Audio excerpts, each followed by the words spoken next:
年嘅財政，我謹祝各位身體健康。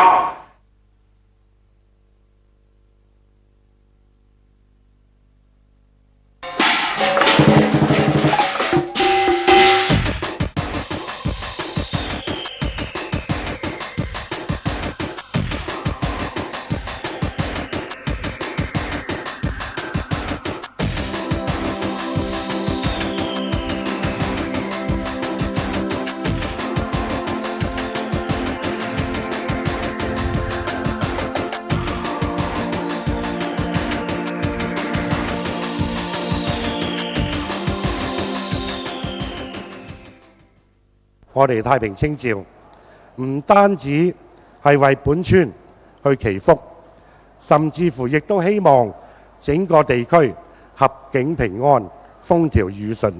時光飛逝，眨眼又10年啦。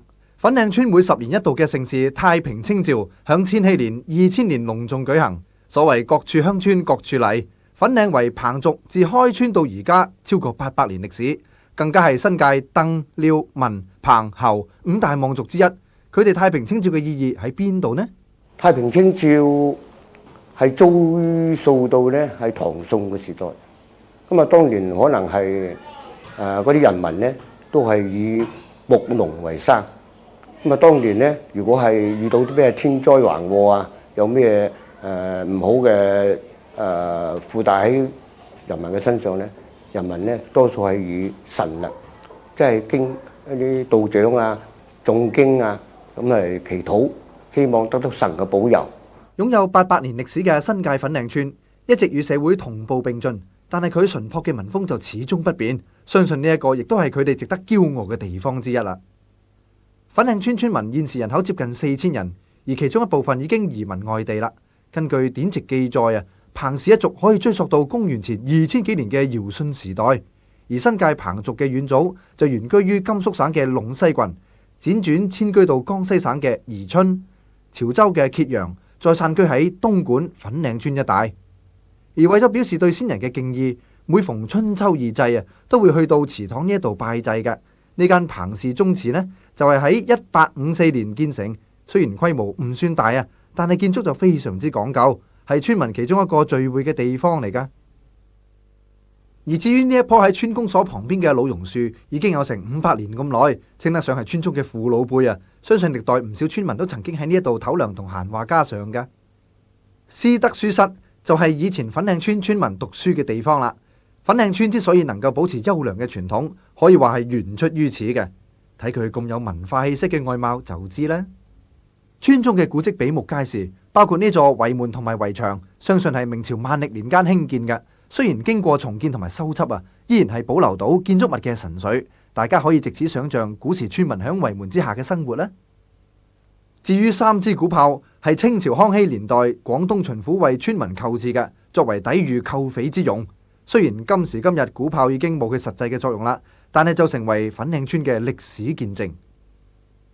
而見證粉嶺村嘅變化，當然仲有一班村民啦，生於斯，長於斯，聽下佢哋點講。鄉村同埋而家嘅環境咧係好大嘅轉變啊！咁啊，村屋亦都係一層個金字頂嘅嗰個形式咧，係改善為咧而家3層高嘅村屋啊，而係衞生嗰方面咧，亦都咧係比過往咧係大大改善。我記得我細路仔時30-40年前係一個好寧靜嘅典型嘅農村鄉村嚟嘅嚇，就而家21世紀啦，就我哋村因為個地理環境問題，俾附近好多嗰啲高樓大廈同馬路啊圍繞住。正如村民所講，粉嶺村最明顯嘅變化就係周圍起咗好多高樓大廈啦，而村本身亦都興建唔少新式嘅樓宇，包括呢一座喺87年落成、外形現代化嘅村公所。村裏邊大大小小嘅事情都會喺度討論同埋決定嘅。另外，為咗令粉嶺村嘅村民有一個更加理想嘅學習環境，喺1936年創立嘅粉嶺公立學校，多年嚟為社會作育咗唔少精英。由於村裏邊嘅人口不斷增加，學校亦都相應擴建。呢間咁富歷史嘅學校，可以話係粉嶺村嘅教育搖籃。不過，無論粉嶺村變化成點，村民對村嘅歸屬感始終如舊。就好似一班已經移居外地嘅村民咁，就不惜千里迢迢翻嚟參加今屆嘅太平清醮啦。呢兩位村民已經離開咗粉嶺村成30年，今次係專程翻嚟參加呢個盛會㗎。因為難得嘅盛會，10年一次啊嘛。我呢次翻嚟就純粹就係為帶我啲仔女翻嚟體驗呢個村中嘅俗禮。因為村咧就舉辦呢個節日咧係好隆重，所以我哋喺海外嘅朋氏兄弟咧都好希望都嚟參加呢個節日。舉行太平清醮嘅目的，一方面係為居民祈福趕走惡運，另外亦都係一個體現村民團結同親誼嘅好機會。跟住落嚟就一齊睇下粉嶺村喺庚辰年1連5日嘅太平清醮盛會啊！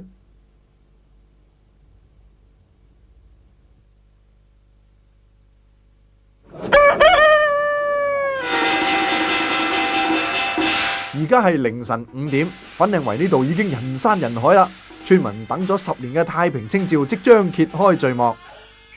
踏正凌晨5點半，9名南和先生同埋9位元首、村中族長、父老等等，都齊集喺召會嘅南和棚入邊，進行上三表嘅拜祭法事。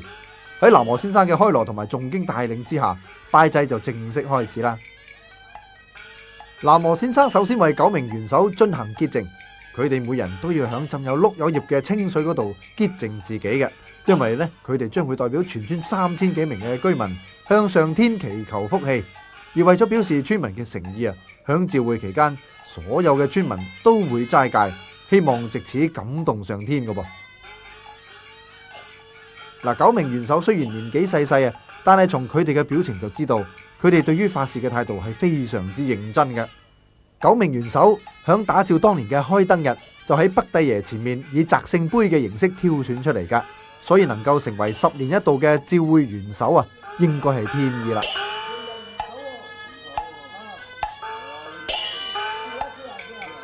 好，一切準備就緒。今次召會嘅第一個程序上三表呢，亦都正式舉行啦噃。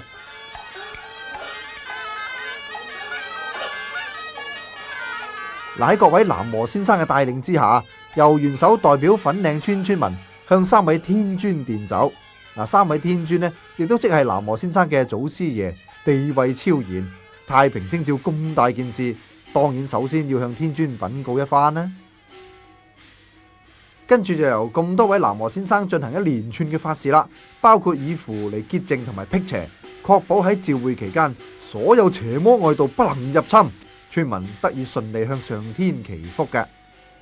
嗱，南和先生做法事呢，向來都有一定嘅程序嘅噃。咁雖然村民呢未必明白每一個步驟嘅意義，但係就知道法事對於所有村民呢係百利而無一害嘅，甚至視之為粉嶺村嘅傳統習俗之一。自然都樂於參與其中啦。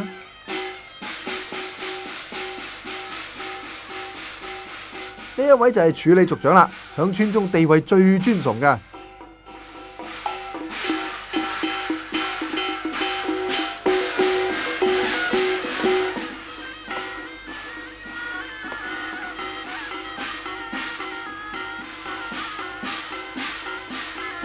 上三表拜祭儀式到呢度呢，已經進行咗一半啦。各位南和先生口中念念有詞，向天庭稟告，粉嶺村將會舉行打醮啊！喺9名元首誠心跪拜同埋祝禱之下呢，盛事係一定會順利進行嘅。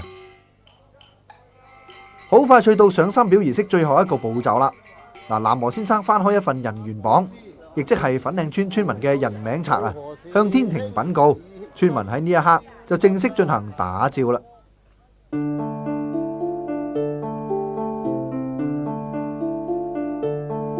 呢個時候天都光晒咯，聚集喺粉嶺村召會嘅村民亦都越嚟越多，佢哋都係專程翻嚟參加10年一度嘅召會噶。相傳我哋生人掂過嘅嘢呢，都會沾有邪氣嘅，所以要用公雞嚟潔淨人員榜，先至將佢送上天庭噶。嗱，喺上三表法事完成之後呢，村民代表同埋9名元首、南和先生等呢，就要上山取水啦，作為政壇之用。而準備嘅物品呢，就包括在聖水用嘅龍缸啦、鑼鼓案啦，同埋香案等等。咁一行人浩浩蕩蕩出發，而且仲有舞獅隊嚟開路添噃。終於去到取聖水嘅地方啦。眾人呢就將龍崗、香岸同埋鑼鼓岸放低之後呢，就向住村嘅方向，亦即係西南方嚟跪拜。由南和先生向天稟告一番之後呢，村民先至可以取得聖水嘅。而所謂聖水啊，亦都即係從天而嚟嘅水，純正而毫無邪氣。村民認為啊，只要取得聖水，就算再行得辛苦啲，都係值得嘅。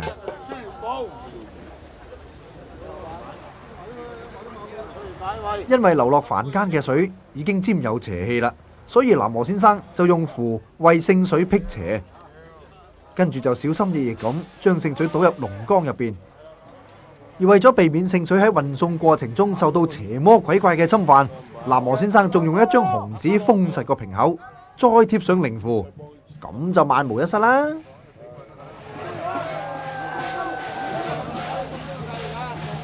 取得聖水之後呢，村民、元首、南和先生等亦都要打道回府啦，就沿住剛才上山嘅路返去粉嶺村。抬住有一定重量嘅龍崗、鑼鼓岸同埋香岸咁樣行法，你話點會唔攰啊？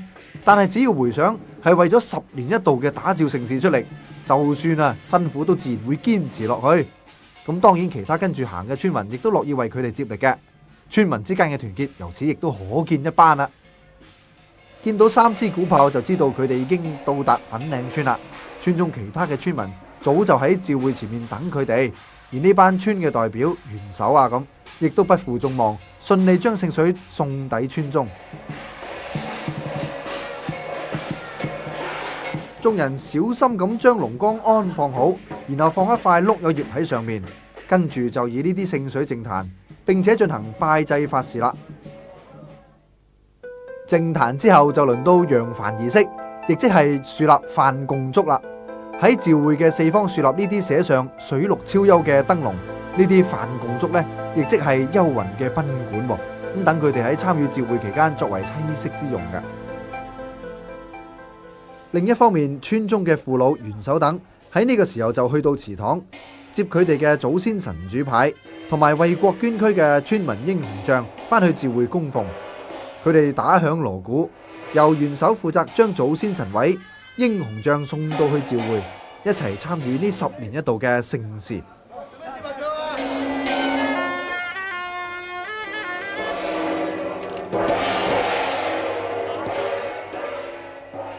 眾人返到去醮會現場，就會將祖先嘅神位同埋英雄像安放喺潔淨嘅神棚裏邊，態度一絲不苟，表現村民慎終追遠嘅高尚情操。而安放好祖先神位之後，眾人又去到三聖宮裏邊迎接廟中嘅北帝、文昌帝同埋關帝嘅行身，返去神棚供奉。由1名南和先生念經，9名元首、村中嘅父老同埋兄弟一齊拜祭一番，以示恭迎。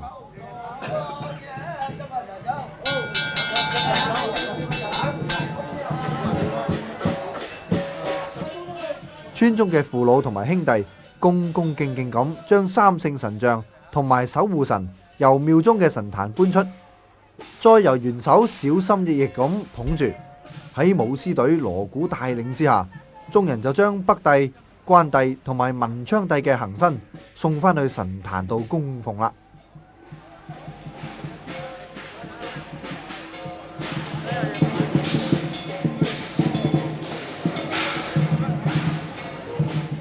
返到嚟醮會神棚之後，村中嘅兄弟就第一時間將神像安放好，三聖坐嘅位置都有次序噶。最右邊係文昌帝，左邊係關帝，中間坐嘅當然係北帝啦。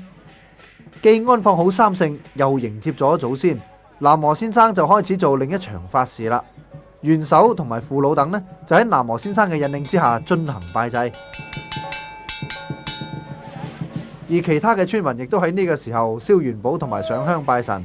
再加上舞獅同埋鑼鼓聲啊，就頗有一種喜慶嘅感覺。即使並非粉嶺村嘅村民，都一樣感受到佢哋對今次盛事嘅重視同埋興奮嘅心情嘅。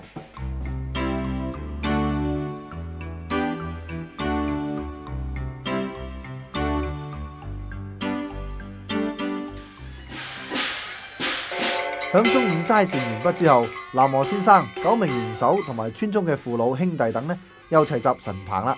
由南和先生作啟壇法事拜祭。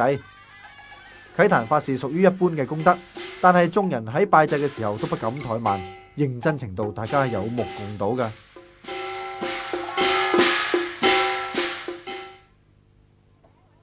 下晝4點30分，啟壇建醮典禮儀式即將開始。喺召會現場聚集嘅人呢就越嚟越多，有唔少係由村民邀請到嚟參加召會嘅嘉賓。雖然佢哋唔係粉嶺村嘅村民，但係能夠參與10年一度嘅盛事，相信佢哋嘅心情一樣係咁興奮。而立法會主席范徐麗泰太平紳士亦都係今次大會嘅主禮嘉賓之一。范太喺村長彭亨賢太平紳士嘅陪同之下，同其他村中嘅父老寒暄一番，氣氛融洽。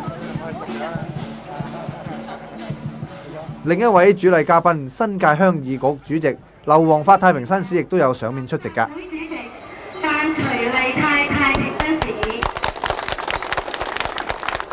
新界鄉議局主席劉皇發太平紳士，以及北區民政事務專員黃漢豪太平紳士。所謂入鄉隨俗，各主禮嘉賓都陸續去到神棚上香，除咗祈求召會可以順利完成之外，亦都希望保佑粉嶺村以及附近一帶嘅居民，以至整個香港都平安豐盛，添福添壽。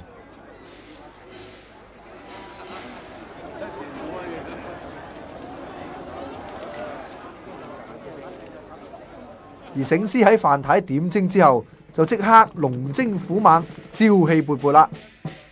在場嘅人士都可以感染到當中嘅活力。舞獅代表吉祥，可以帶嚟好運，難怪喺各種喜慶場合之中都有舞獅助慶啦。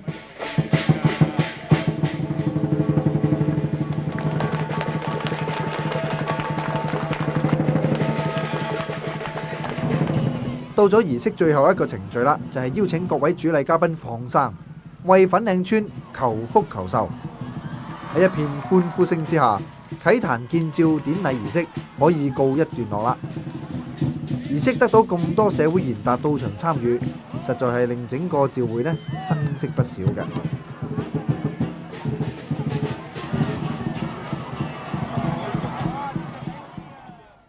素言切席充口福，清齋齊集滿心甜。經過大半天召會之後呢，到會嘉賓、村中父老同埋兄弟就一齊共進齋膳同埋齋宴。除咗俾大家醫肚之外啊，更重要嘅呢就係可以聚首一堂，傾下偈，講下村中大小事項。對嗰啲已經移居海外嘅村民嚟講，又點止係填飽個肚咁簡單呢？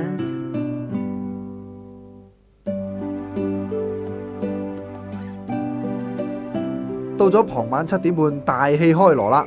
戲棚裏邊早已經堆滿咗村民。而家做緊嘅戲目呢係六國大封相，有祭白虎嘅意思。相傳呢啲大戲呢係要做俾先人睇嘅。不過時移世易啦，大家都唔忌諱咁一齊睇，實行神人共樂咁話。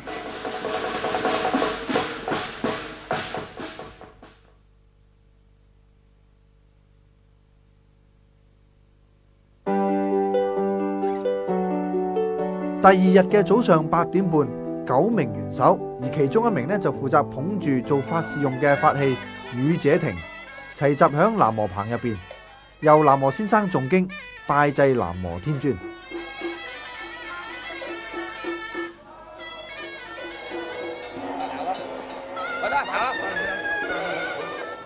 之後呢就再到天師面前進行拜祭。跟住南和先生就帶領元首、村中兄弟同埋父老呢，賀拜4支飯供燭。飯供燭由專人負責看守，每日要3朝3拜，分別係早、午、晚間。響朝頭早更加要為飯供燭更換茶、酒同埋齋菜。4支飯供燭嘅位置呢，分別喺北邊馬路旁、北區公園外邊近掃管埔村嗰處、南邊村新運路旁邊游泳池旁，以及粉嶺公立小學旁邊。話說以前呢係要樹立5支飯供燭嘅，分別係金木水火土。不過演變到今時今日呢，飯供燭就只會豎喺召會嘅4方。雖然數目係少咗，但係意義就不變嘅。都係作為俾幽魂一個棲息嘅地方，防止佢哋滋擾村民咁解嘅啫。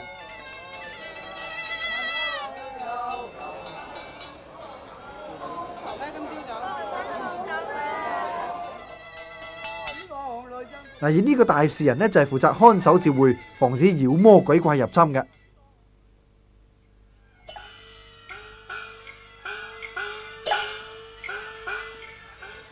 大概喺下晝4點鐘，就由南和先生啟人元榜啦。啟人元榜需要預備嘅物品就包括齋菜、香燭、酒、茶、全盒等等，並且放向一張八仙台上面，由南和先生帶領眾元首同埋父老開始拜祭，向天尊祈求賜福粉嶺村以至附近嘅地方。人元榜上面除咗寫上全村村民嘅姓名之外，兩旁仲要寫上經文，以此保護人元榜可以順利成功咁抵達天庭嘅。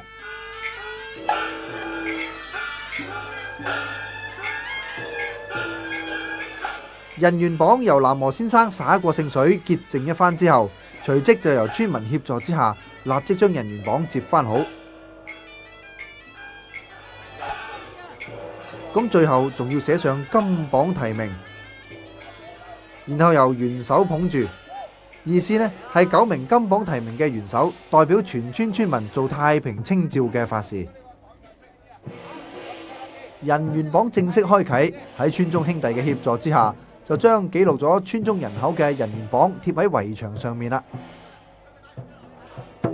啟人元榜過程之中啊，圍觀嘅人唔少嘅，其中仲有唔少係外籍人士添，佢哋都係村中已經移居外地嘅人嘅配偶或者係子女啊咁。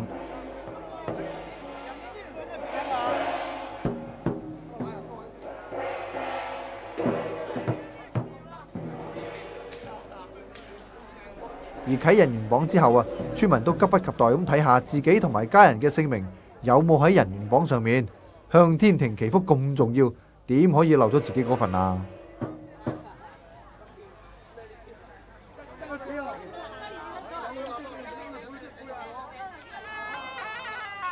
喺村民睇過人元榜之後，南和先生就再做法事啦，以點有燒酒嘅公雞頭棺潔淨人元榜。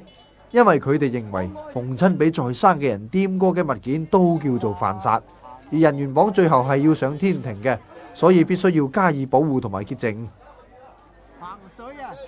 南和先生讀過經文之後，就再念讀一遍人元榜上面嘅姓名，一字不能漏噶。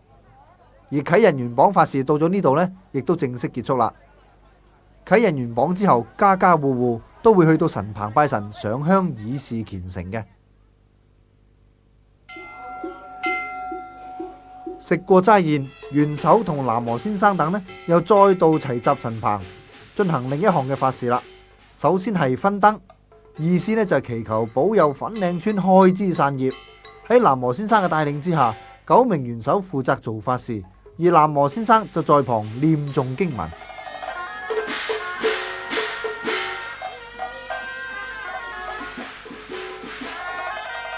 跟住就係進燭。同樣係由元首代表，意思呢就同分燈差唔多，都係希望粉嶺村嘅人口興旺，一代比一代好，一代比一代豐盛嘅。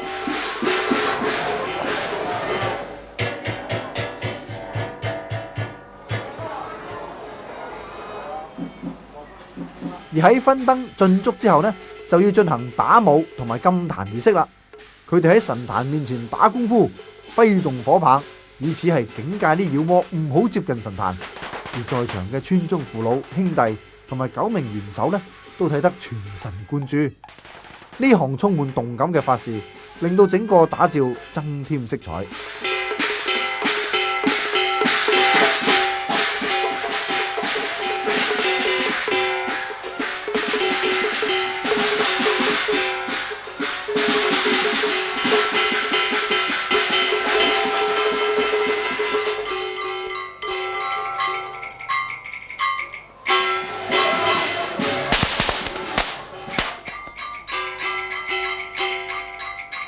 南和先生就繼續做法事，念誦經文，以符水潔淨神壇，態度認真，一絲不苟。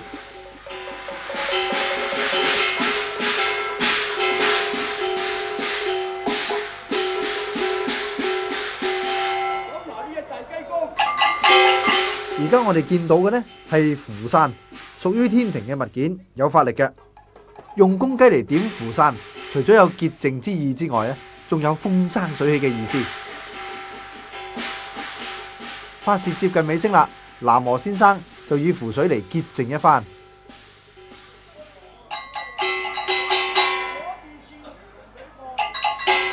而9名元首代表村民拜祭之後呢，儀式就宣布完成。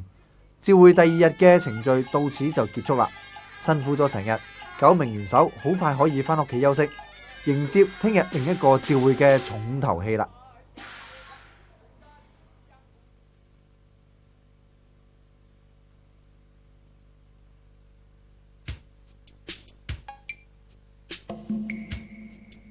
喺召期正日，一朝早，村中兄弟就去到神棚上香，風雨不改，以示尊敬。每朝做一樣嘅，首先向天尊上香，由南無先生帶領眾元首同埋父老拜祭一番，跟住呢，就賀拜4支飯降燭，為飯降燭更換齋菜、茶同埋酒，分早午晚3次，程序呢唔能夠省略嘅。由村中兄弟擔住4支青竹去賀拜，而每支青竹上面呢都由上而下綁住紙葫蘆、紙劍、紙扇同埋花籃等等。而賀拜過飯降燭之後，就要去到圍門口嘅玉皇大帝同召會前嘅大士人嗰度拜祭啦。大士人相傳係觀音大士嘅化身，因為觀音大士樣貌和善，難於鎮壓妖魔，所以化身做大士人，令到鬼怪望而生畏。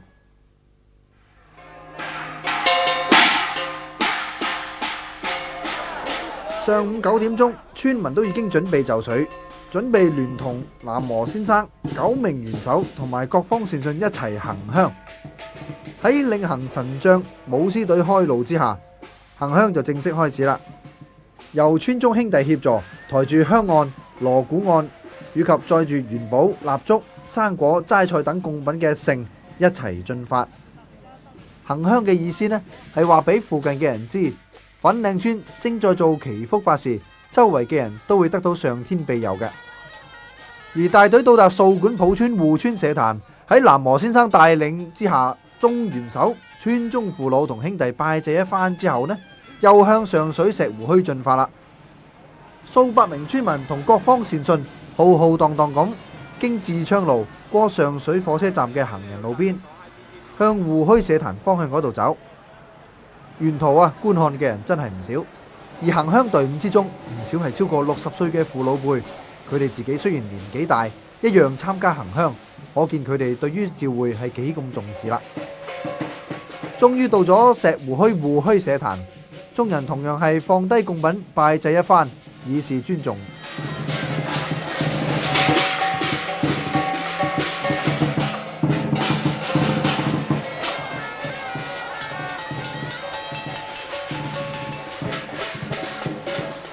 喺拜祭過護墟社壇之後，又去到位於新財街嘅周王義院拜祭啦。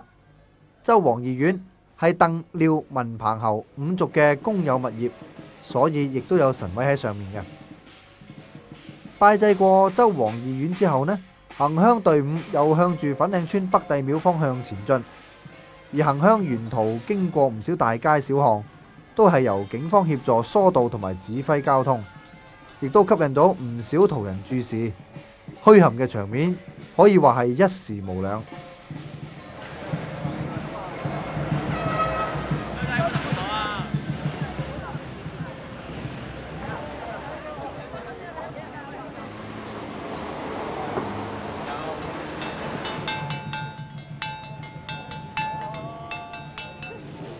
到達三聖宮，又向三聖宮內嘅關帝、文昌帝同北帝嘅座身拜祭。喺北帝廟拜祭之後呢，再到大王爺社壇同護村社壇拜祭。相傳大王爺社壇係眾社壇中地位最尊嘅，而好多犯太歲嘅善信都中意嚟呢度參拜㗎。而拜祭過後呢，行香大隊繼續向粉嶺樓彭氏仁豐祖宗祠堂方面進發，佢哋選取捷徑，直達粉嶺樓仁豐祖宗祠，而粉嶺樓嘅宗親呢，亦都一盡地主之誼。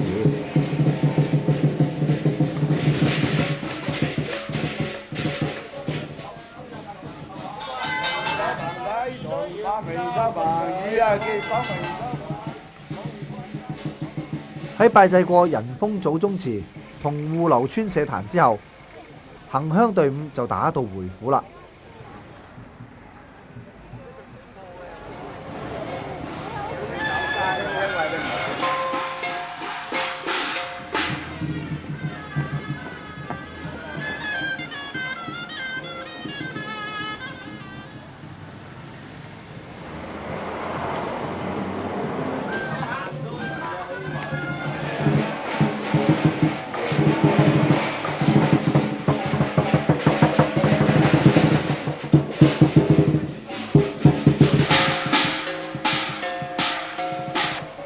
返到村之後呢，佢哋就拜祭北帝爺，全程接近3個鐘頭嘅行鄉法事呢，就宣布圓滿結束。唔少村民都已經喺村中等待佢哋，場面非常之熱鬧。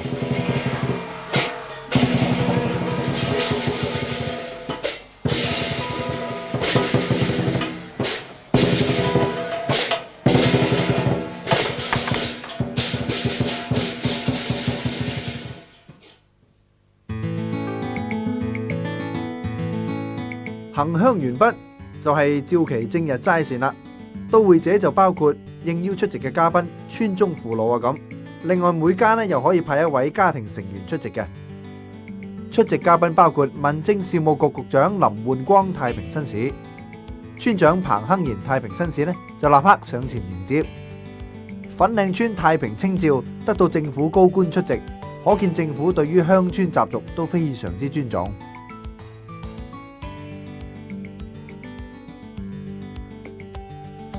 林局長喺出任正日儀式主禮嘉賓之前，就先同其他村中嘅父老一齊享用齋膳，亦都藉此了解下村中最新嘅狀況。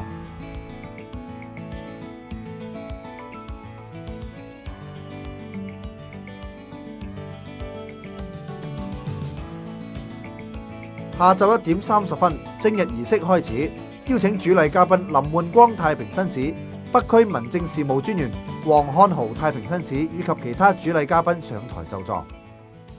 首先由村長、大會主席彭亨賢太平紳士致辭，為儀式揭開序幕。已經係進入第3日，本村上下對每10年一屆嘅太平清醮都非常之重視。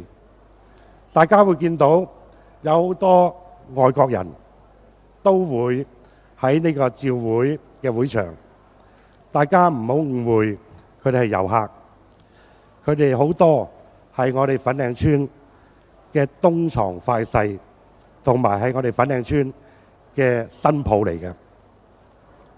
今日嘅醮會，我哋唔單止係我哋本村，仲有好多旅居海外、英國、歐洲同埋其他地方嘅宗親返嚟。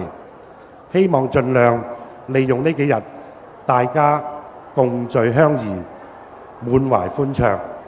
民政事務局局長林煥光太平紳士亦都跟住致辭。今日見到嘅就係新界原居民好努力咁樣保存自己嘅傳統，保存自己一個習俗，對自己嘅身份嘅認同嘅一種嘅顯示。喺呢度呢，再顯示咗新界原居民仍然係一個好活潑、好蓬勃嘅一個社群。響林局長致辭完畢之後，佢同時為粉嶺村頒發感謝旗俾有份參與今次醮會嘅人士同埋工作單位。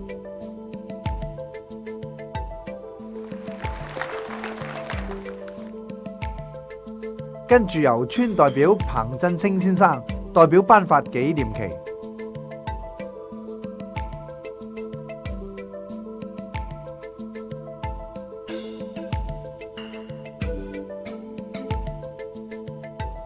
再由何彼得彭氏宗親會會長彭國泰先生贈送紀念旗，最後由海外彭氏宗親會會長彭開智先生聯同村長彭亨賢太平紳士贈送紀念旗俾民政事務局局長林煥光太平紳士，並且頒授。喺大會副主席、村代表彭坤祥先生致謝詞之後，儀式就宣布結束啦。使本屆召會山色不少。咁多嘉賓，村中父老聚首一堂，實在係難能可貴。趁呢個機會，一於嚟一張大合照，將呢個咁值得留念嘅場面記錄落嚟啦。儀式完成，彭亨賢村長以及村代表、父老等等呢，就一齊送別林煥光太平紳士啦。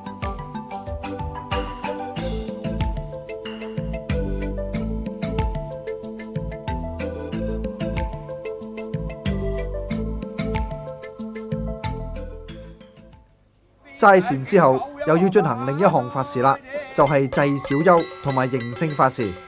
嗱，法事有個有趣嘅程序噶噃，就係由南和先生向9名元首講下太平清醮祭小休嘅古仔。嗰兩位啊，柯蘭大哥啊，柯蘭大哥啊，嗰個唔係女仔啊，我以為你將佢男扮女裝，有男孤魂交翼，女有女孤魂交翼就方便得多啦。我以為你拐帶人口啊喺嗰度，拐帶人口。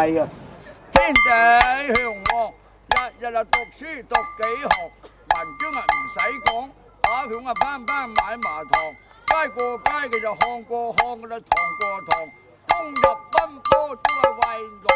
哦，我今年29、80歲啊！29、80歲啊，食完間飯就講陰間話啦。係咁嗰啲29、80歲。係咯，29冇80啊，29係18嘅啫。真係懵佬就懵佬，嗰啲話我一半人一半鬼啊嘛。哦，咁樣。我老豆讀啦咪18歲咯，我阿媽係鬼婆啊嘛，咁讀嚟咪80歲咯，懵佬。咁樣。跟住嘅祭小休亦即係燒丁靈衣，喺爐嘅中間燃點起36對蠟燭、36炷香、36幅丁靈衣，分兩邊化，取其六六無窮嘅意思。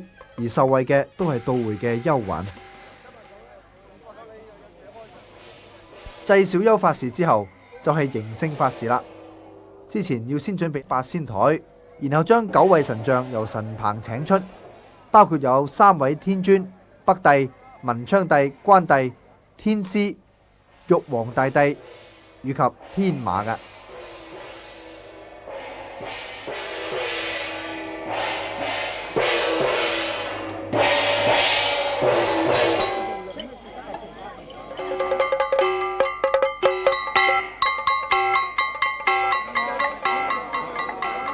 之後就由南和先生念讀人緣榜，祈求9位天神保佑村中嘅居民添福添壽。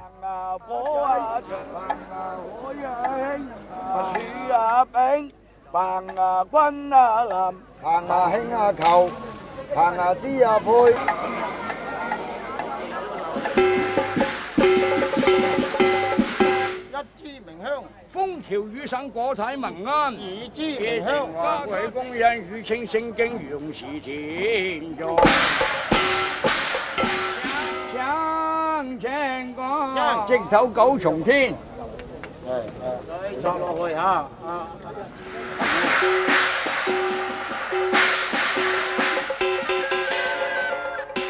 南和先生念誦過人緣榜之後呢，眾神像就經過一塊象徵天梯嘅長白布，從天而降，參與法事，接受村民嘅祈福。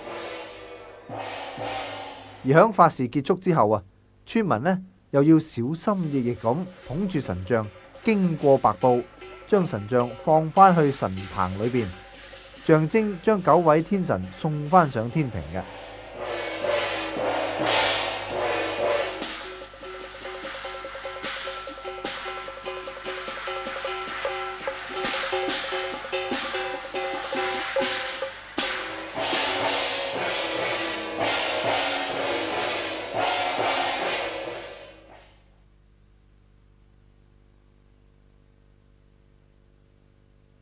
拜山拜嚟。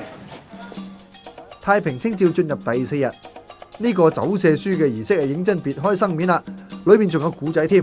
話說啊，拎住紙紮馬嘅青年呢，原本呢就係象徵住善良嘅天神騎住匹天馬，由5名護駕天神保護之下呢，就將粉嶺村村民嘅人緣榜送翻去天庭。但係9名元首呢，就誤會咗呢位天神嘅善意噃，以為佢對村民不利，於是就搏晒命咁去追翻個人緣榜，沿途仲俾護駕天神攔截添。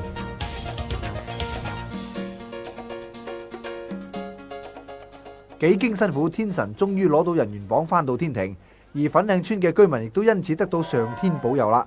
但係一班元首仲唔知自己怪錯好人噃，一直喺度大呼大叫，希望攞翻個人員榜。其實走赦書除咗祈福之外，仲有祈求寬恕嘅意思嘅。咩話？聽唔到你哋講咩啊？一面水快啲，有面水，一面水快啲，係啦，有面水，有面水。走赦書完畢之後，眾人就翻到去召會，喺圍門口近堂邊作火鳳曹馬法事，由南和先生坐響張八仙台上面，再一次向上天讀人員榜上村民嘅名字。9名元首就喺旁邊跪拜，祈求上天賜俾全村各人平安大吉。最後就用一隻沾有酒嘅公雞去潔淨人員榜，再將人員榜放響個天馬上面一齊火化，象徵天馬順利將人員榜送上天庭。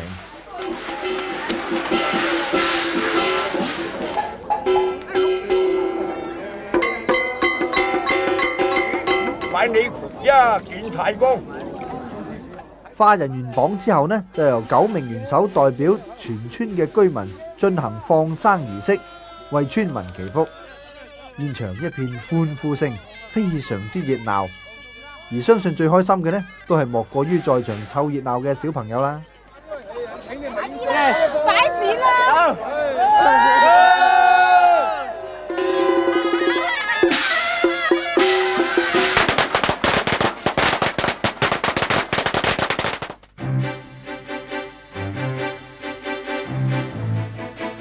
當晚另一項嘅重要法事就係祭大幽啦。由於祭大幽嘅時候唔能夠出聲，所以當晚嘅大戲亦都要提前開鑼。所謂大幽法事就係對幽魂贈衣施食，比起祭小幽就大規模好多。相傳幽魂都可以經過特別嘅通道嚟到參與法事嘅喎。喺法事正式開始之前，先請大事人巡圍，意思係唔俾附近嘅幽魂匿埋，並且叫佢哋報上名來。喺召會期間，佢哋可以得到超度，有主歸主，無主歸廟，並且幫佢哋日後輪迴再世。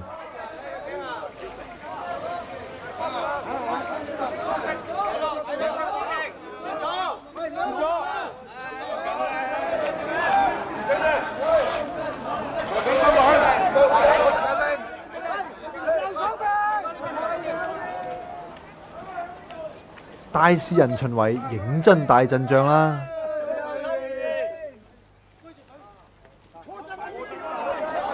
而大事人巡圍之後，村民都中意喺下邊捐過，話可以賜福、壯膽同驅邪，所以不分男女老少喺呢個時候都會喺下邊捐過嘅。而身為父母嘅呢，仲會帶埋啲仔女去捐添，希望仔女快高長大，唔好俾啲妖怪嚟騷擾嘅。另一方面喺呢個時候，大戲亦都接近尾聲，因為大幽法事好快就要開始噶啦。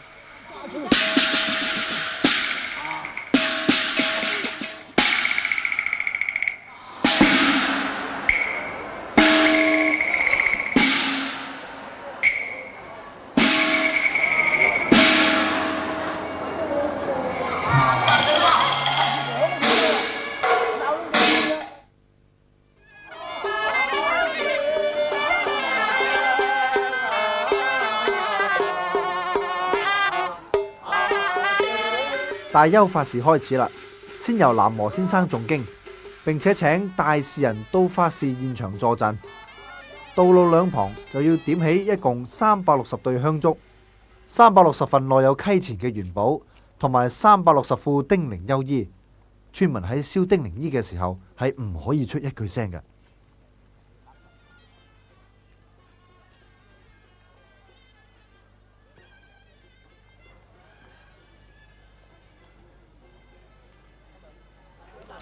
最後就將白飯同埋切好嘅齋菜灑滿整個法場，贈衣施食祭大幽法事到呢度呢，亦都結束啦。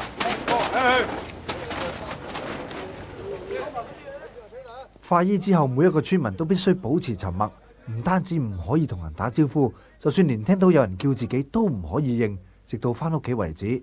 村民相信，如果犯禁呢，就好易招惹到遊魂野鬼噶啦。祭大幽之後，村民就響鑼送大士人走，將大士人同范鋼燭一齊火化。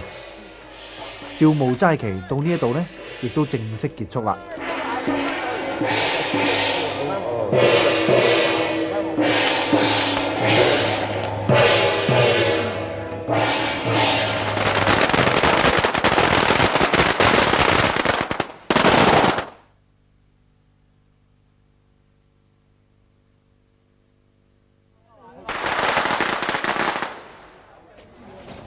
終於到咗醮期最後一日，喺凌晨時分就送上燒豬，一直到天光。喺醮期呢幾日，村民為咗參與打醮，相信都花咗唔少時間同埋精神，每日早出晚歸。不過話晒都係10年一度嘅盛事啊，相信再辛苦啲，佢哋都認為係值得嘅。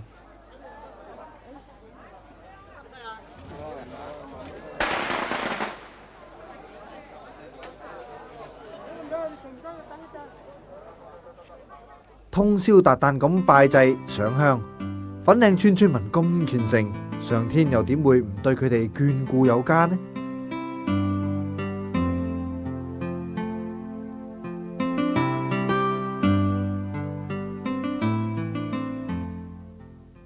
醮期最後一日，南和先生一早就同其他元首送頭名元首返屋企，並且拜祭祖先啦。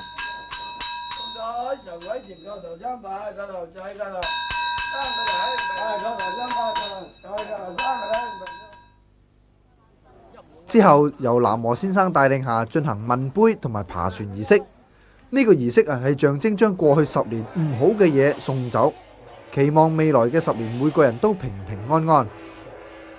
喺南和先生擲聖杯決定船嘅方向之後呢，家家戶戶都將象徵唔好嘅嘢嗰啲元寶、蠟燭、麻豆同埋炭呢倒入船裏邊送走。南和先生仲會入到每一戶嘅屋企噴符水潔淨屋企嘅。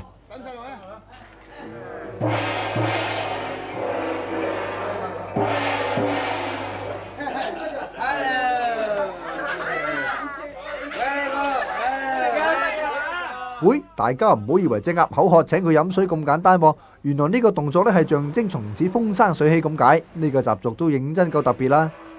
嗱，大家入到粉嶺村咧，都會發現響每條小巷都會貼上天師符嘅。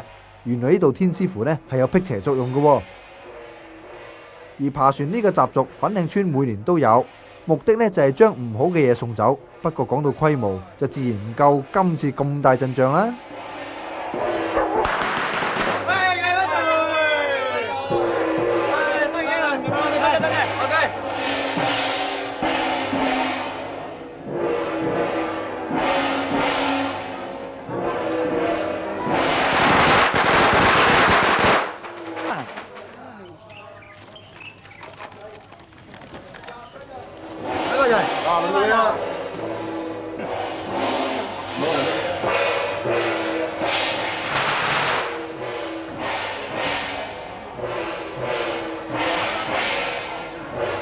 今次爬船問杯嘅結果係船喺東南方起航，向西北方走，最後行到嚟掃管埔附近呢度化船，亦都表示村民過去10年唔好嘅嘢已經一掃而空啦。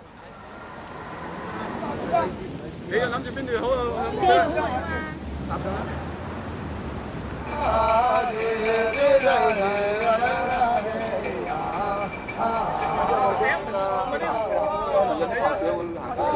阿聰明。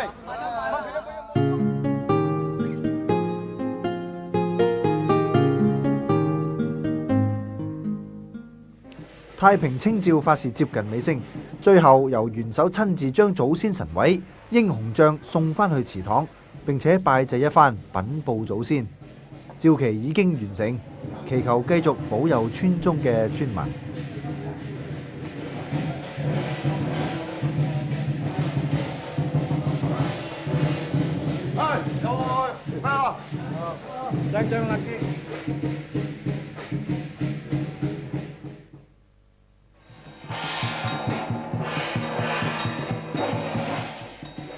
跟住呢，就係發人員榜，將貼喺圍牆嘅人員榜拆落嚟，由南和先生做法事，元首同埋村民呢，就喺旁邊拜祭一番。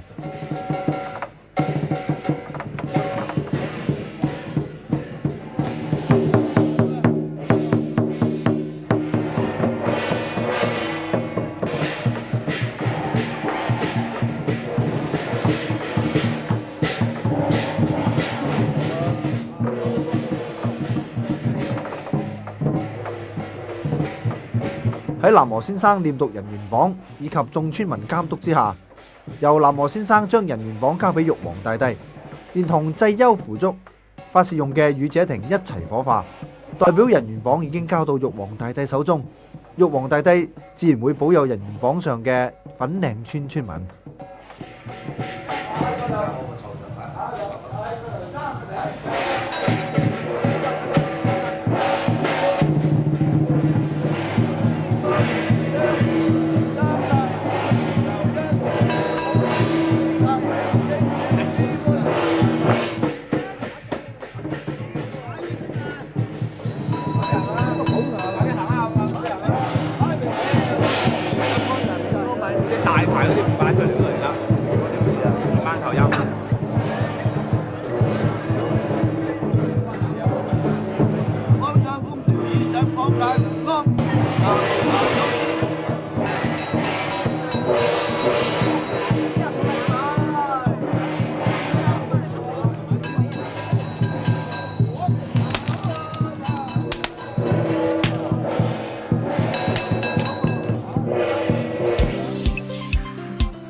雖然太平清醮法事到呢度可以話接近完成，但係跟住落嚟仲有一連串嘅善後工作嘅，包括將神像送翻去北帝廟啦，並且要酬謝神恩。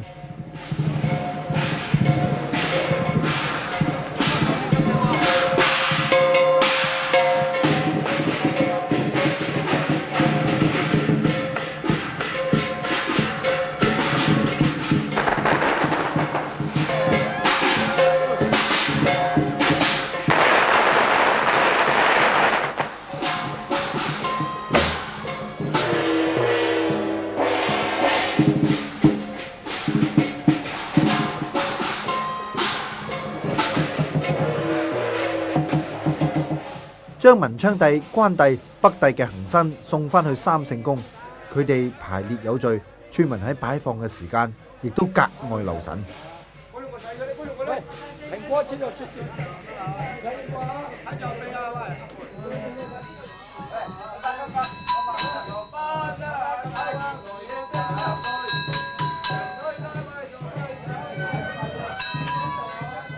神像返位之後，村民亦都第一時間拜祭，以酬謝神恩。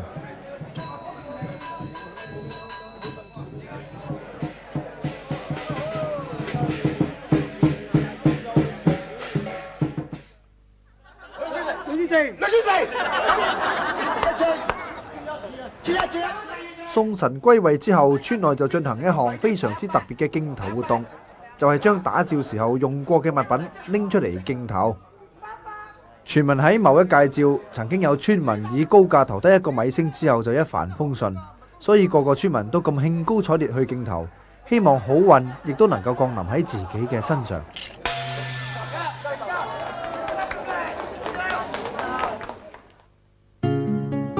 喺醮期內最後嘅一餐呢，就唔係食齋，而係食盤菜噃。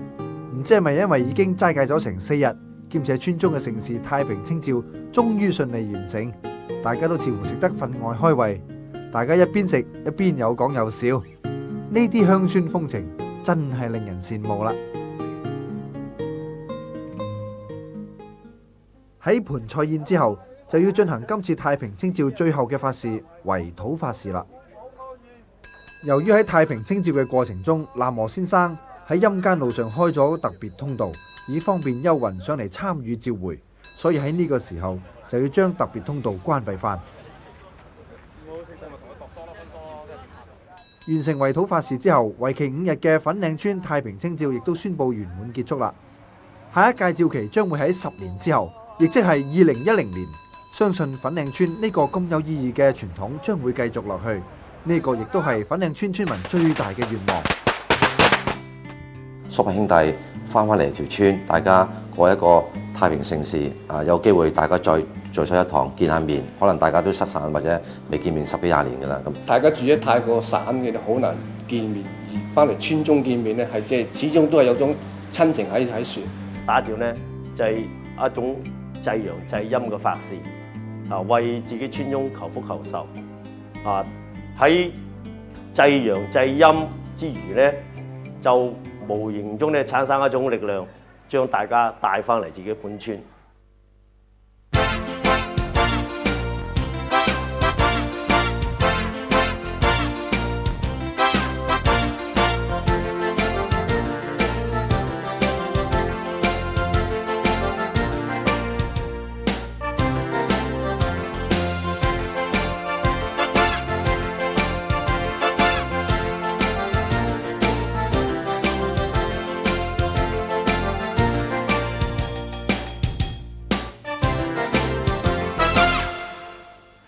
好希望係每一次都係翻嚟。